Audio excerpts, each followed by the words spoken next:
Now to an NBC Connecticut Investigates exclusive. Two longtime state police lieutenants claim a 2023 promotional exam was stacked against them. They say it's discrimination. One trooper sat down to talk with Chief Investigative Reporter Len Bestoff all about this. Len. Well, Mike and Keisha, this is all about advancement. And the Connecticut State Police hold assessments for troopers who want to get promoted to positions including sergeant, lieutenant, captain, and major.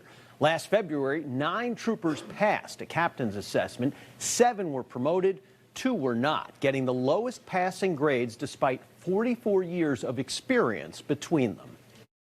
Lieutenant Adam Rosenberg says he has had big responsibilities with the Connecticut State Police, supervising fixes to the agency's payroll system and overseeing multiple barracks. At one point, I was the acting major of Eastern District. That's probably 200 to 250 people reporting to me. Despite 4 decades of combined experience, he and another lieutenant were told they finished 8th and 9th out of 11 in a captain's assessment last year. The last 2 failed. I was acting at the time as a major, and this was for a captain's position, and I did worse on this test than any other test that I've taken with the state police. Rosenberg, who is Jewish, believes he may have fallen out of favor after filing a complaint about an email not about him or sent to him, but that he learned about, where a public safety staffer he didn't get along with used the phrase inbred Jews in the subject line. And the person who did that still has a job. Under any other conditions in any other company, they would have been fired right then and there. As NBC Connecticut Investigates first reported, an investigation did not result in any discipline for the public safety staffer who said his phone auto-corrected the offensive phrase, even though the FBI and Apple said this was not possible. Lieutenant Rosenberg and fellow longtime Lieutenant Steve Sampson, who is of Pacific Islander descent, both believe they were discriminated against in the captain's assessments and have retained attorney Mario Cerami.